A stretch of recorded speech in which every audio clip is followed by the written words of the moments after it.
Hello friends, welcome back to our channel Dheeru's kitchen and vlogs. ఇవాల్టి vlog వచ్చేసి ఇది bread custard అండి. చాలా టేస్టీగా సింపుల్గా ఉంటుంది.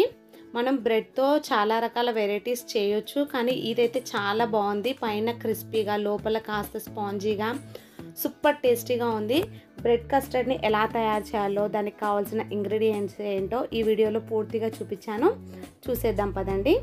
దానికోసం ముందుగా ఇక్కడ నేను 4 మిల్క్ బ్రెడ్ని అయితే తీసుకున్నాను. మిల్క్ బ్రెడ్ అయితే టేస్ట్ అనేది బాగుంటుంది. దాని సైడ్ పార్ట్స్ అన్నీ కూడా ఇలా నైఫ్ సహాయంతో సైడ్స్ అన్నీ కూడా కట్ చేసుకోవాలి.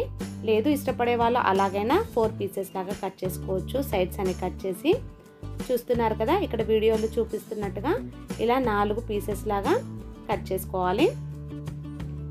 మిగిలిన బ్రెడ్స్ అన్నిటిని కూడా అలాగే కట్ చేసుకొని రెడీగా పక్కన పెట్టుకోవాలి.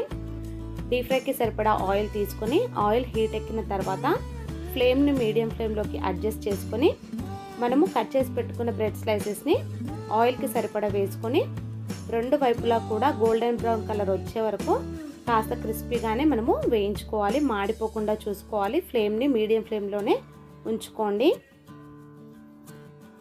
అలాగే మిగిలినవన్నీ కూడా మనం కట్ చేసి పెట్టుకున్న బ్రెడ్ స్లైసెస్ అన్నీ కూడా ఇలా ఆయిల్కి సరిపడా వేసుకొని అన్నింటినీ కూడా మంచి క్రిస్పీగా వేయించుకొని రెడీగా పక్కన పెట్టుకోవాలి.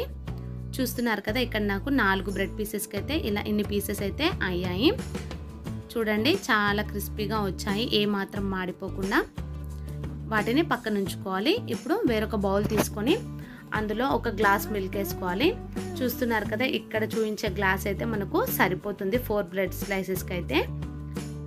పాలు మరిగేలోపు మనము వేరొక బౌల్ తీసుకుని అందులో పాలకి సరిపడా కస్టర్డ్ని, నాకైతే ఇక్కడ 1 టీ స్పూన్ వరకు అయితే సరిపోతుంది. నేను ఇక్కడ వెనీలా ఫ్లేవర్ తీసుకున్నాను.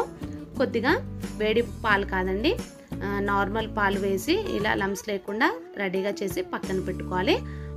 పాలు కూడా బాగా మరగనివ్వాలి. చూస్తున్నారు కదా, ఇలా మరుగుతున్నప్పుడుగా నాకైతే ఇక్కడ 4 టేబుల్ స్పూన్ల షుగర్ అనేది వేసుకున్నాను. షుగరు మీ చాయిస్ అండి. బ్రెడ్ కూడా మిల్క్ బ్రెడ్ కాబట్టి ఎక్కువ షుగర్ అనేది పట్టదు. 1-2 సార్లు ఇలా బాగా మిక్స్ చేసుకోవాలి, షుగర్ అంతా మెల్ట్ అయ్యే రకంగా. ఇలా కలుపుకున్న తర్వాత మనము కస్టర్డ్ని కలుపుకొని పక్కన పెట్టాం కదండి, దాన్ని మరొకసారి గరిటెతో మిక్స్ చేసుకొని పాలు మరుగుతున్నప్పుడు ఫ్లేమ్ని సిమ్లో పెట్టుకొని కస్టర్డ్ని మొత్తం అందులో వేసేసి 1-2 నిమిషాలు సిమ్లోనే బాగా కదుపుకోవాలి. థిక్నెస్ అనేది మరీ ఎక్కువ కాకుండా చూసుకోండి. ఇక్కడ చూస్తున్నారు కదా, ఈ కన్సిస్టెన్సీలో ఉన్నప్పుడు మనము గ్యాస్ ఆఫ్ చేసుకుంటే అది కాస్త చల్లారే వరకు ఇంకాస్త చిక్కబడుతుంది.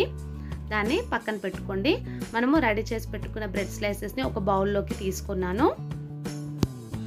ఇప్పుడు మనం రెడీ చేసి పెట్టుకున్న కస్టర్డ్ని వేడివేడిగానే నేను అంతా మిక్స్ చేసి బ్రెడ్ స్లైసెస్ పైన వేసుకుంటున్నాను. ఇలా వేడివేడిగా వేసుకుంటేనే టేస్ట్ అనేది చాలా బాగుంటుంది. ఒక్కొక్కరు కాస్త చల్లారక కూడా వేసుకుంటారు, అది వాళ్ళ చాయిస్ అండి. చూస్తున్నారు కదా, ఇలా మనం రెడీ చేసుకున్న కస్టర్డ్ని ఒక సగం వరకు వేసానండి. వేసిన తర్వాత మూత పెట్టి 1-2 నిమిషాల పాటు అయితే దాన్ని సెట్ అవ్వనివ్వాలి. 1-2 నిమిషాల తర్వాత మనము సర్వ్ చేసుకుంటే చాలా టేస్టీగా ఉంటుంది కస్టర్డ్ మాత్రం, బ్రెడ్ కస్టర్డ్. చూస్తున్నారు కదా, స్లైసెస్కి పైన కాస్త క్రిస్పీగా, లోపల సాఫ్ట్గా చాలా బాగా నచ్చింది నాకు మాత్రం. పైనుంచి మళ్ళీ ఈ విధంగా కస్టర్డ్ని అయితే వేసుకోండి, మిల్క్ కస్టర్డ్. తర్వాత మీకు నచ్చిన డ్రై ఫ్రూట్స్ని చాప్ చేసి కూడా వేసుకోవచ్చు, అది మీ చాయిస్ అండి. వేసుకుంటే టేస్ట్ అనేది చాలా బాగుంటుంది. ఫైనల్గా ఇలా గార్నిష్ అయితే చేసుకున్నాను. టేస్టీ బ్రెడ్ కస్టర్డ్ అనేది ఇంట్లోనే ఎంతో హెల్తీగా రెడీ అయిపోయింది. నాకైతే చాలా బాగా నచ్చింది. టేస్ట్ మాత్రం చాలా పర్ఫెక్ట్గా కుదిరింది. మీ ఇంట్లో బ్రెడ్ ఉంటే ఖచ్చితంగా ఒకసారి ట్రై చేయండి. చూసారు కదా, చాలా సింపుల్గా ఇంట్లో ఉన్న ఇంగ్రీడియంట్స్తోనే చాలా హెల్తీగా నేను బ్రెడ్ కస్టర్డ్ని అయితే మీకు చూపించేశాను. ఈ రెసిపీ మీకు నచ్చితే ఖచ్చితంగా like and share and subscribe చేయండి. మీకు ఏదైనా వెరైటీ రెసిపీ కావాలంటే ఖచ్చితంగా కామెంట్ బాక్స్లో కామెంట్ చేయండి. ఖచ్చితంగా నేను ట్రై చేస్తాను. మీ లవ్ అండ్ సపోర్ట్ నాపై ఎప్పుడూ ఉండాలి. Thank you for watching friends. Bye.